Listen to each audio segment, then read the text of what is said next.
Welcome back. This is the Word for the Valley podcast, and in today's episode, we're diving into something striking about the healings of Jesus, and that is, there's no formula, no pattern, no step 1, step 2, step 3, just people coming to Jesus, and Jesus doing something only He can do. The only common thread? He's there. And maybe that's the question we need to ask. Are we coming to Jesus to experience Him, or are we just clinging to a process we think will fix us? Let's talk about what it means to truly seek the person of Jesus as we listen to Pastor Mike teach at chapter 9, verse 27.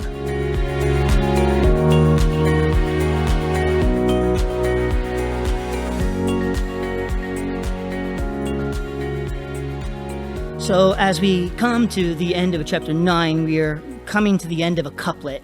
Matthew does pairings of 2 or 3 chapters where he really kind of stays on the same theme and then he moves to something else. Well, chapters 8 and 9 really are scenes of Jesus doing these miracles, these healings.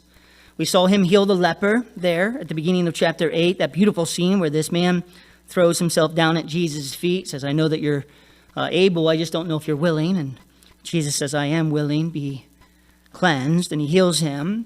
Then the centurion's servant there, that great scene where Jesus heals from a distance.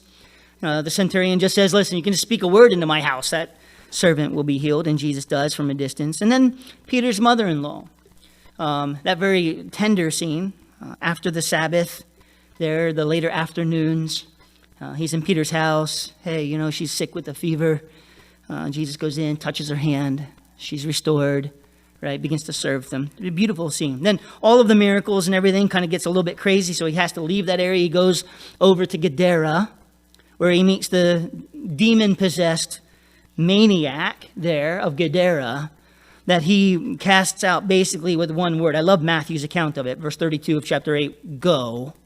He says to the demon, one word. There's no argument. There's no spiritual tension or battle. One word, go. The demon's cast out. The man is restored, sitting there clothed and in his right mind at Jesus' feet. Beautiful scene. But they push him out of the areas back then to Capernaum. Eventually, then he deals with the paralytic, where his friends bring this paralyzed man. Jesus first heals his sins. Son, your sins are forgiven you.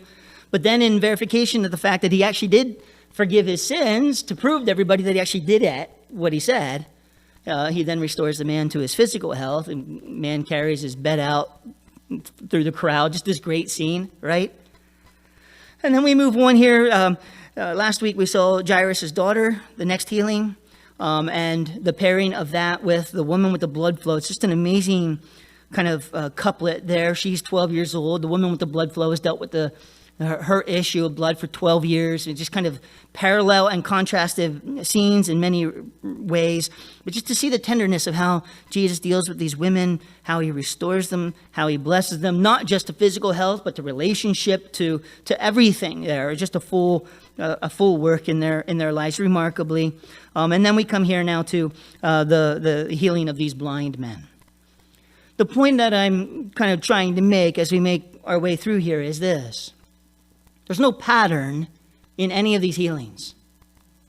What most people try to do when they regard Jesus as a healer is they try to find some pattern, some special prayer, some special belief, some special faith, they're trying to look for the key that connects all of these things so that they can grab a hold of that, claim it for themselves, do it for themselves, and then enjoy the same type of miraculous work of God in their own lives as a result of it. It's remarkable that there's no pattern. There's no formula. It's not step 1, step 2, step 3, right? Really, it is just this. They come to Jesus, he does something, they end up healed. That's the pattern. The only common denominator in any of these scenes, it's not whether they're Jewish or Gentile. It's not whether they're man or woman. It's not whether it's physical or spiritual. It's no common denominators in any of these healings except this. Jesus is there. Jesus is there. And one of the remarkable things that's very telling, I think, in our lives, oftentimes, is if you're looking for Jesus to work in a particular kind of way, you have him in a box. You think he only works step 1, step 2, step 3. It may be an indication that you're more married to the process than you are to the Savior himself. You're more married to the things that you have to do. Well, if I just do this, this, and this, then I'm going to be fine. It may just be an indication that that is actually more important to you than Jesus. When the fact of the matter is we come to Jesus not knowing which way he's going to lead, and sometimes not even knowing what he's going to do. He doesn't guarantee us even a healing when we come to him. But when our allegiance is him, we have the best opportunity of seeing the greatest work in our lives, because now we've come to a good Father who will work his will in our lives, knowing that what he does for us will be best. Jesus. Now, in our hearts and lives, it can be easy in some ways to claim this, right? I would imagine if we went around the room today and asked everybody, do you believe in Jesus? Probably 99%, 95% would say, of course, I do.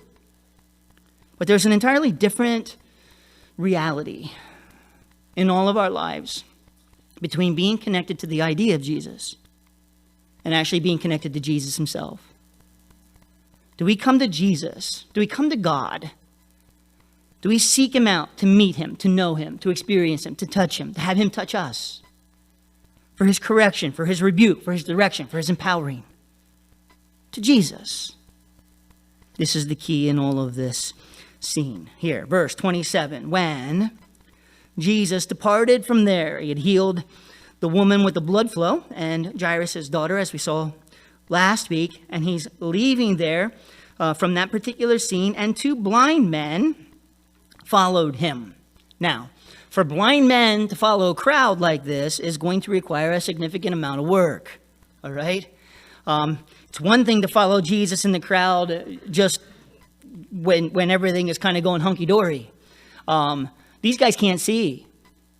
They have to follow by noise. They have to get some assistance. They have to get some whatever they have to do to follow Jesus.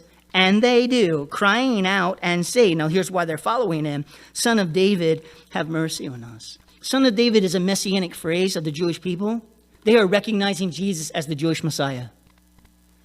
Jesus would say to the religious leaders later that the blind are a rebuke to you because you have eyes and can't see. Where the blind, they don't have eyes to see, and still they recognize something about Jesus that the religious leaders themselves can't recognize. He is the Messiah. Now listen, that causes them to develop a level of persistence through faith in Jesus Christ that is indicated by their behavior. All right?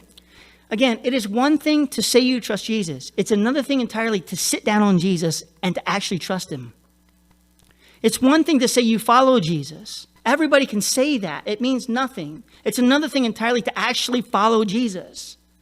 And when you do actually follow Jesus, you're going to find obstacles, difficulties imposed upon you by others and within your own flesh, within your own self, hindrances that keep it from being easy to follow Jesus.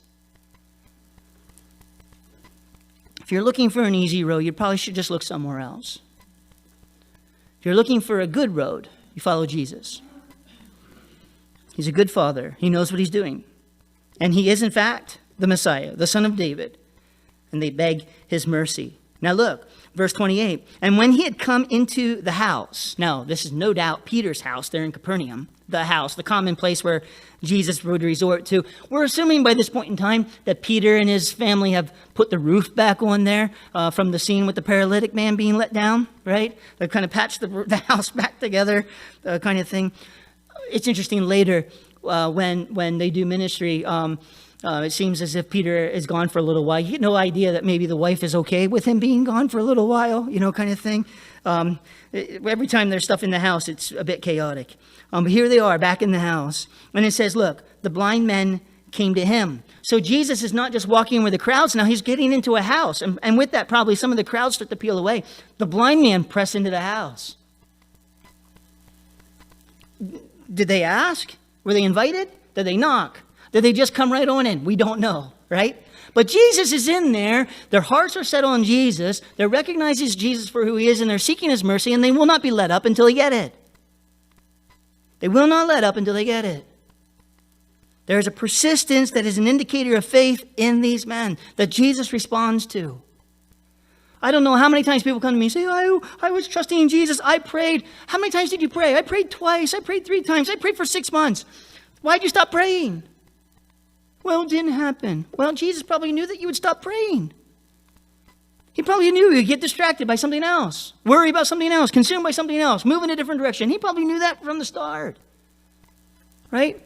A true indicator of faith is that it persists, that it keeps going, that the trust is inherent in Jesus and not just on getting something from Jesus, that when you don't get it, you leave him. These men keep pressing. They come into the house. And Jesus said to them now, do you believe? I think he already knows the answer before he asks it, by the way. Do you believe that I am able to do this? And they said to him, yes, Lord. Do you believe that I can heal your eyes? Yes, Lord. Jesus already knows that answer because they have already come all the way into the house to continue to seek Jesus. They're convinced that he has the ability to do this. Well, it says in verse 29, then he touched their eyes, saying, according to your faith, let it be to you. Now, I find this remarkable and beautiful, and it happens a lot in Jesus' healings, where he goes out of his way almost to point out the weakness of the person that he's healing, right? A person can't talk later. He'll spit on the ground, right? Or he'll touch their lips, or or put mud in their eyes if they can't see. The man with the withered hand, he made him come forth and hold it out to the crowd, to show the crowd that his hand was withered. I think one of the steps oftentimes that we resist to a great degree is exposing our weakness to Jesus so he can touch it. We would rather hide it, even sometimes from Jesus. These blind men allow Jesus to touch their eyes, saying, according to your faith, let it be to you. They have to expose themselves in their weakness to Jesus, allowing him to touch their eyes. And it says in verse 30, their eyes were opened. And Jesus sternly warned them, saying, see that no one knows it. Now that is a losing battle on Jesus' part. When he heals people, they have to tell people. I mean, these are blind men. They're not beggars anymore. They're not blind anymore. What do they say? They show up, they fill out a job application. They want to work now. They go, oh, weren't you the blind man down on the... No, that wasn't me. You can't lie. You're a Jesus follower now. Jesus healed. You can't lie. Yeah. He healed me, kind of thing. And the news spreads everywhere. And they had departed. They spread the news about him in all that country. I'm not sure how it would happen any other way. Well, verse 32 then says, as they went out then, behold, they brought to him a man, mute and demon-possessed. Mute means he can't speak. Now, many believe in regards to this scene, and they connect it to another one, I believe, in the Gospel of Mark, where this man is mute and deaf. It would explain his inability to speak if he was unable to hear from birth, that he didn't develop language. We're not told that here. What we're told is this man was demon-possessed and mute. So it may be that he's deaf, it may not be. We don't know. Right? But he is certainly demon-possessed. Now, here's a scene where this man has a spiritual infirmity that is connected to a physical infirmity. Right? Was that the blind man's problem? I don't know. Jesus knows. I don't know. Well, we need to figure that out before we can... Jesus can deal with it. Jesus knows. It's not up to us. The Lord knows. He can heal. He can deliver, right? Sometimes we put all this pressure on us to figure out what the problem is. And sometimes you don't even need to figure out what the problem is. You just know there's a problem, right? I can't speak. We don't even know why. Kind of thing. It's bound up. You bring it to Jesus. He's like, oh, you have a demon. I didn't even know. This is all I was familiar with. This is all I remember. This is the way life has always been. I didn't even know. He can deal with it. Jesus can deal with it. As they went out, behold, they brought to him a man, mute and demon-possessed. Now, this is interesting because this man doesn't seem to persist after Jesus as much as get assistance to come after Jesus. He's more assisted than persistent, right? He's got people that are helping him get there. And we don't know. Is it because he's hesitant? Is he reluctant? Does he not have as much faith as the blind man? We don't know. And it doesn't matter. It says, when the demon was cast out, the mute spoke. So obviously his inability to speak was connected to a demon possession in his own life. The mute, Jesus cast out the demon, apparently as simply as he did with the demoniac of Gadara, cast out the demon, and the man starts babbling, right? We had one child who just tried to talk almost like from birth. A couple of days in, Evan was trying to talk, right? Now, it wasn't English, but noises.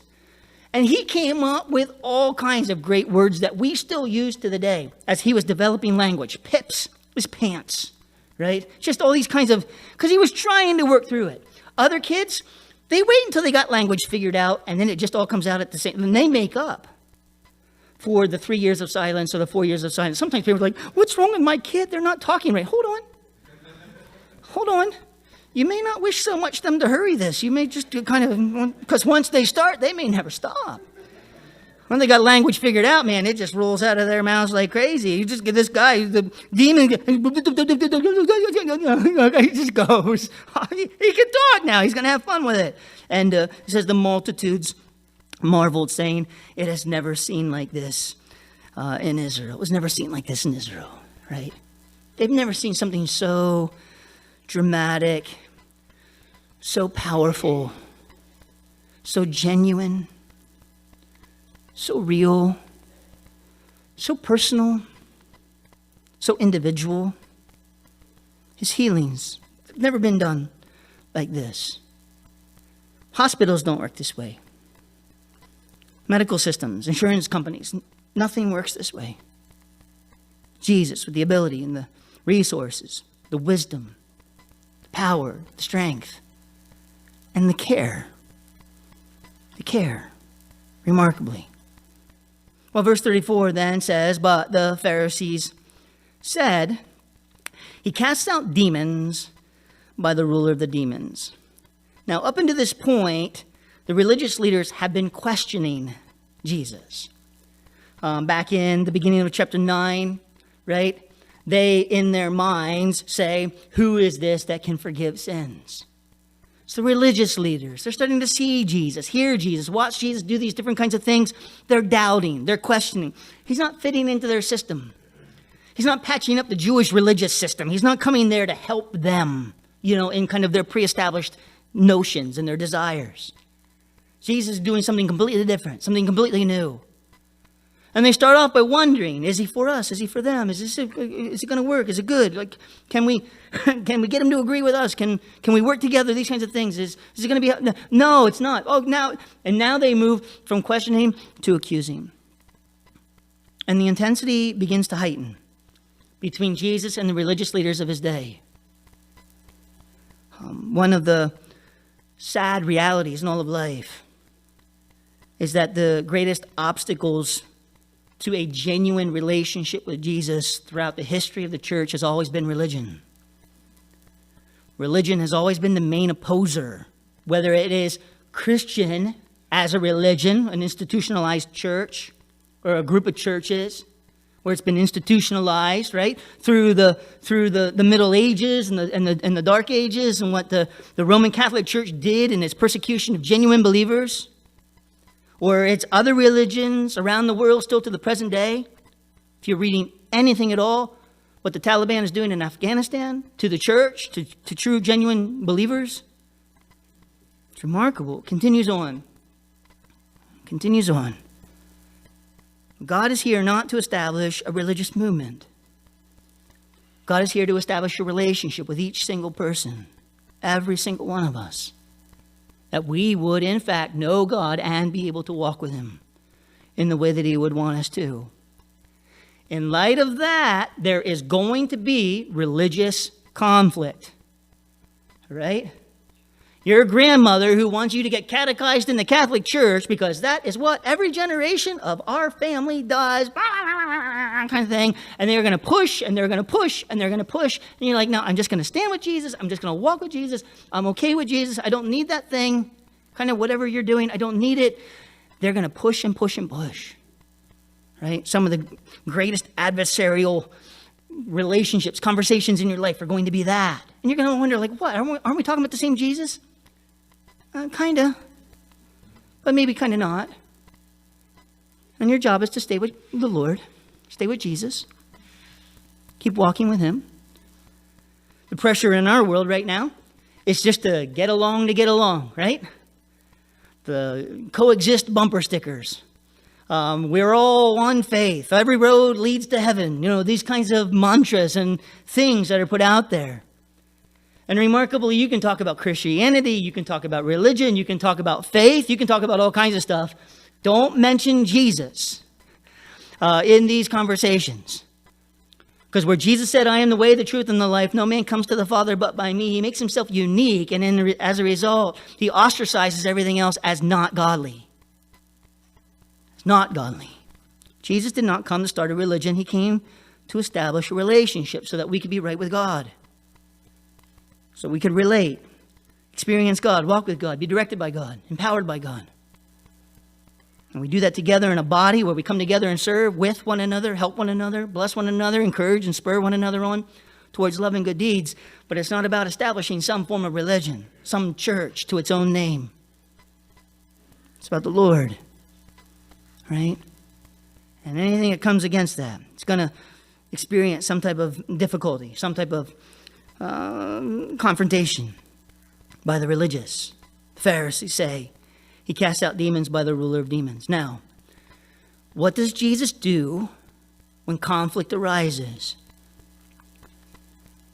I think this is really important. What does Jesus do when conflict arises? He starts out his ministry. He's doing a particular kind of thing in a particular kind of way. There are individuals that don't like it, whether it's demonic, spiritual, physical, personal individuals. His own family is going to come and accuse him of being out of his mind. They're going to say, Jesus, you've lost your marbles. Let's come on back here to the carpenter shop to something that you know how to do, right? They're going to do this to Jesus. His own brothers, right? Can you imagine Jude apologizing to Jesus later? I should have known. I knew it, but you were weird and I was weird. And all that, having to deal with all that later, right? Would be remarkable, right? What does Jesus do when there's conflict? And listen, in your life, as you determine to walk with the Lord, there are going to be seasons where conflict heightens. And it will come from the world, the flesh, or the devil. It doesn't matter where it comes from. Conflict is going to heighten. Now, you're going to get opposition. You're going to get a challenge, whether it's physical, whether it's emotional, whether it's spiritual. What do you do when conflict heightens? Now, let me just tell you this kind of before we get into this. Is if the enemy figures out that he can get you to back away from Jesus by bringing in conflict, you can expect that the enemy will make sure that there is conflict in your life from here to the end. Now, if conflict drives you to Jesus, to seek Jesus, to be determined to follow Jesus all the more, right? What you will experience is that the devil will not bring that type of conflict. He'll wait for a little while, and then he'll bring different kind of conflict. He'll try different tactics in your life. That didn't work, right? When I brought this, they stayed faithful, right? Now I'll bring this. I'll see how this works. And I'll bring this. I'll see how this works, right? The moral of the story is this. If you follow Jesus, you're going to have conflict. If you don't follow Jesus, you're going to have more conflict. Our life is not the escape, the avoidance of difficulty. I just watched it on Friday. If you get a chance, it's pretty remarkable. Jim Caviezel gives a speech. I don't even know where the speech is held, where he talks about the great difficulties of our own culture, our own day that we're living in. And he quoted a previous pope. I think he's Catholic, so we'll give him that, right? But remarkably Christ-oriented. Where he quoted a previous pope and he said, our freedom is not being allowed to do whatever we want. Our freedom is when we can do what we ought. Human freedom is not doing whatever you want to do. Human freedom is the ability to do what you ought to do. Freedom is not, I want to go here, I want to do that. That's not freedom. Actually, if it hurts you and those around you, it's actually bondage. And you are willingly giving yourself to bondage by doing that. To follow Jesus gives us greater freedom. That doesn't mean there won't be conflict. In some regards, it actually may increase it, at least the diversity of the conflict, right? You'll think that you're the only person in the world that experiences goofy stuff like this, right? Only to read biographies and autobiographies of other Christians who have gone before and to realize this is just how the enemy works, to try to get us off our game, to try to get us out of the picture. How Jesus handles conflict is indicative on how we ought to handle conflict. Verse 35, then Jesus went about all the cities and villages, right? He increases his circle and in some regard actually leaves Capernaum, where the conflict is heightening at this particular time, right? But he increases his circle to actually move along his work. It's okay to shake the dust off of your feet in one situation and just say, I've tried, I've done my best, I'm not going to throw my pearls before swine kind of thing, and move on to somewhere else. What's not okay is to move on to somewhere else and not bring the same message that you brought the first time. Where you've modified your ministry, you've modified your message, you've modified your approach to be more accepting, more loving, more gracious, more whatever these kinds of things are, more accepted by everybody else who's wrong. And now you've just backed all the way off just so that you're not, so that people like you, right? And I see this all the time. I promise you, I am like months away from deleting all of my social media accounts. I've only kept them for wrestling purposes, and that is almost done. So I'm like, you watch people talk all the time in social media about how Christians are supposed to be nice. I'm like, what are you talking about? Nowhere in the Bible is a Christian encouraged to be nice. Nowhere. Kind. Which to some people is actually not nice. Right? If they're doing something really destructive and harmful, but they really want to do it, the kind thing is to grab them and pull them out of that destruction so that they don't continue to do it. Right? There are people in and around the church, they want to be nicer than Jesus. They want to be nicer than Jesus. And they're watching the destruction that comes from that. So our circle may change, our place may change, the people that we work with may change, but the ministry stays the same. And actually what he does, instead of reducing his ministry, he doubles down on it. He doubles down on it. Then Jesus went about all the cities and villages. Look, teaching first, teaching, didaskalos. It is didactic teaching. There's all different ways to teach, right? But the way of teaching where one person stands or sits and distributes information to other people who by and large stay quiet, that's didactic teaching. That's what Jesus did primarily in his ministry. That's what Jesus did. It ought not to be reduced, minimalized, made insignificant, right? It's the baseline for everything else in his ministry. Evangelism grows out of teaching, not teaching out of evangelism. All right? Teaching in their synagogues, and then preaching the gospel. Keruzo means to publicly announce, to declare. But what he's announcing here is he's announcing the evangelion, the gospel, the good news of Jesus Christ.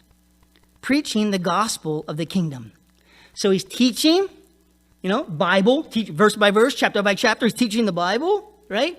And then he's also sharing the gospel so that people can be saved. In addition to that, he's healing. It's the Greek word therapeuo. We get our English word therapy from this. Jesus' healings were much more therapy than they were magic formulas. He's healing every sickness and every disease among the people. So he gets some conflict. What does he do? He spreads out his ministry. He goes into different places, and he keeps doing exactly what he was doing when he was there in Capernaum. Same stuff, different place. You don't want to hear me? That's fine. I'll go somewhere else. Right? The need is still out there. I'm going to keep going. All right, as the crowds marveled at what Jesus was doing, the Pharisees scoffed, accusing him of casting out demons by the power of demons. It's a sobering reminder, some of the fiercest resistance to Jesus doesn't come from outside the faith, but from within, from hearts more attached to religion than relationship. Jesus didn't come to build a system. He came to invite us into something far more personal, a relationship where we can know him, hear him, and be changed by him. But don't be surprised if that relationship creates tension, especially with the religious. All right, that's all for now. Thanks for listening to the Word for the Valley podcast. So long, everyone.